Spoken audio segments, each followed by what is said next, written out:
So I'm going to read a story and then a short poem. So the story is called Body to Machine. I hold no delusions that my car is an extension of any part of myself, ego, heart, or cock. I am also not a bicycle purist, although I have to admit automobiles are environmental vampires that suck the blood of the earth for their sustenance and crap out spotted owls into asphalt toilets. Unfortunately, I need a car. I could not do the job of traveling drama teacher, which I love without qualification, without one. I must accept the necessity of my car and take what comfort I can. But cars are like needy lovers or rescued dogs. If you don't give them everything you have, they take your life hostage and demand it anyways. They demand repair, maintenance, insurance, monthly payments, gas, oil changes, parking tickets, traffic tickets, AAA memberships. They demand that you satisfy their needs at all times. If you forget about their particular requirements, they slap you hard. If you are too slow to realize the all-consuming power of a car and its exacting desires, you will learn every lesson the hard way. Unlike rescued dogs, you cannot protect your valuables with house training. They don't piss on your couch, but they suck your bank account dry until you are forced to surrender every other valuable object in your life. You would sell your family heirlooms, your computer, anything that meant saving your car or replacing it should the monster's head fall and another one sprout in its place. Unlike a needy lover, there is no way out. You cannot break up with your car. You can only learn to satisfy them better. And you still have to drive to the bridge to jump off of it. I hold no delusions that a Prince Charming will solve all of my problems. I know that wedding bells will not complete me and send me down a gentle path painted in the sunset syrupy smile. I am also not a radical lesbian separatist. Men are not emotional vampires that suck women's blood for their sustenance and crop out our souls onto a road paved with good intentions. Unfortunately, I am a romantic and am attracted to both men and women. I love myself without qualification and could not be who I am without a man in my bedroom at least occasionally. This desire is proven to cause nearly as many problems as a summer road trip through Death Valley with a diesel-fueled Datsun. Maybe you're curious why I would even attempt such a trip. Occasionally I look in the rearview mirror and attempt to interpret shadowy signs as they fly infinitely backwards. How did I get on this road anyways? But mainly, I keep driving, I take what comfort I can.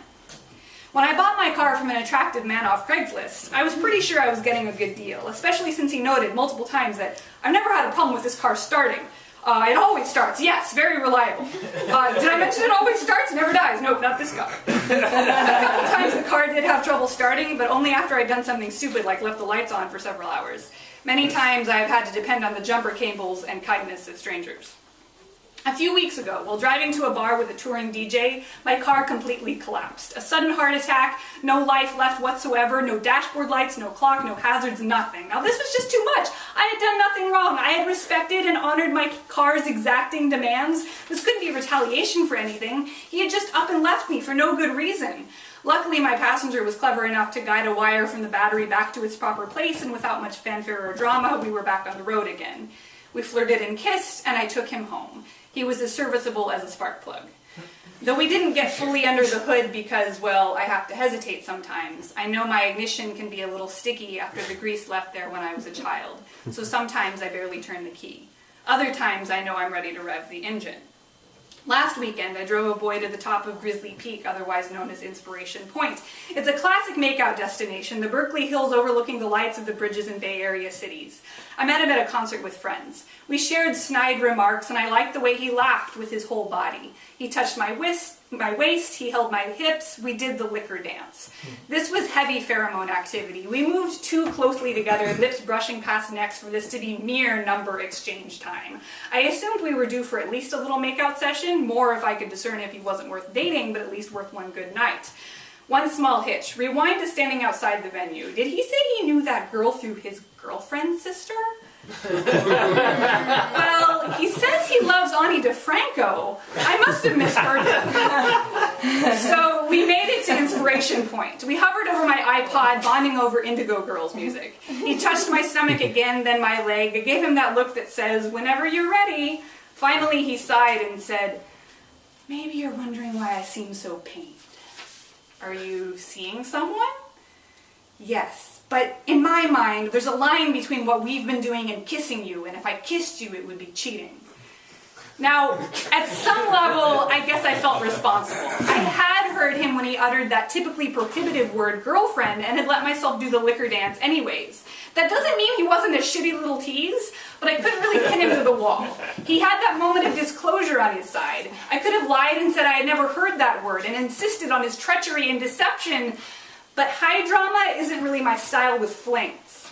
I save that for the long haul, for those who endure life's difficulty with me. It's their reward for sticking it out. So after a few moments of frustrated sighs and half-hearted attempts to break him, well, she's across the country, and he says they're having trouble, and damn it, we've come this far. I realized I didn't really want to be that girl, and furthermore, I didn't have time for this wishy-washy shit. I put the key in the ignition.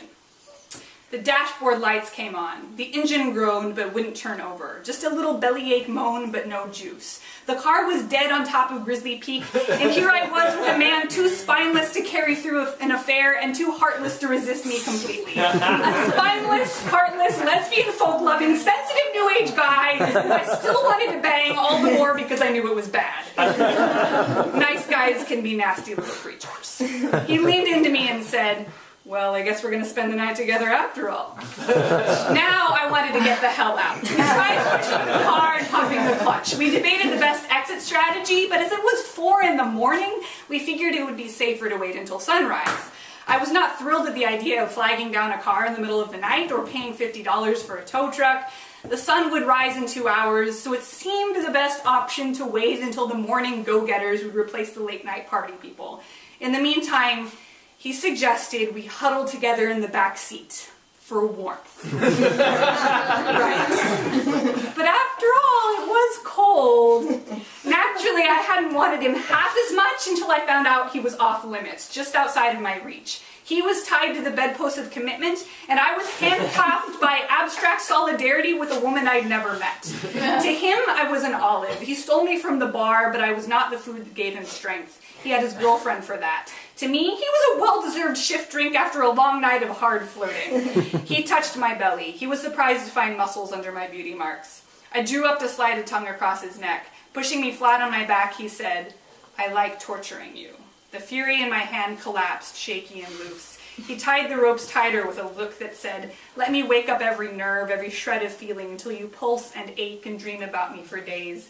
Let me consume you. We touched, we talked. Mostly we talked about not touching, so nothing happened, but there was a tender mercy in this torture. We finally left the following morning by getting some advice from passing bicyclists on how to pop the clutch. He pushed me down a hill and I forced the thing to start from a higher gear. I dropped him off and he thanked me for the music, called me later to assuage his guilt that I didn't feel compelled to answer his text messages. I've never called myself a masochist outright, but the way I fly into parked cars holding questionable men, and the way that I buy into men selling questionable used cars, makes me wonder. Some say that masochist bodies are dead to feeling, that they must be charged with an extra jolt of pain to keep their desire running smoothly. My car is not an extension of my ego, heart, or cock. It shadows my whole body, a shell that responds to the impulses of my hands and feet. It shields me. It is my outermost layer of reality in a world defined by streets and traffic. If my body moves the wrong way, I may run off into a parked truck and smash out my car's right eye. I travel around in a body that has been molested. I don't hate men, I don't hate my body, but the experience has, amongst other things, made it sometimes more difficult to get turned on. I travel around in a car that never seems to start when I want it to.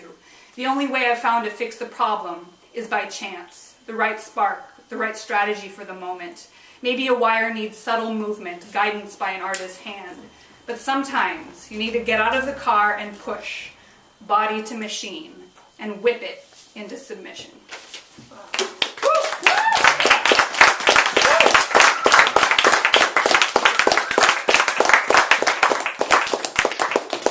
Thank you. Okay, so this next one's this is a short poem called Decipher.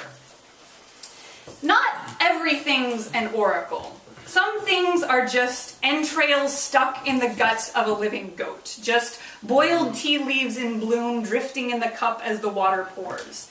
Try it. Go ahead. Picture your bedroom right now and watch how different colored books tilt at angles on your shelf. What does it spell? Try to guess what time you'll next make love based on the makeshift sundial you render in your head. Measure the shadow of that medicine bottle as it hits the floor. Tomorrow, next Tuesday, you can't know because you live in your room. Your breath cannot be caught into a mason jar and used to keep a firefly alive. It won't survive on just one exhalation. Captured tarot cards are a slice of a moment, a shard of glass, not the warm, gooey spin of artsy divas. The prism must be carved in cold to make color, and even spinning must settle into meaning. In the effort to make miracles, we must kill something first. Make it still, make it static. We can only read what isn't moving. We can only decipher what's already dead. Yeah.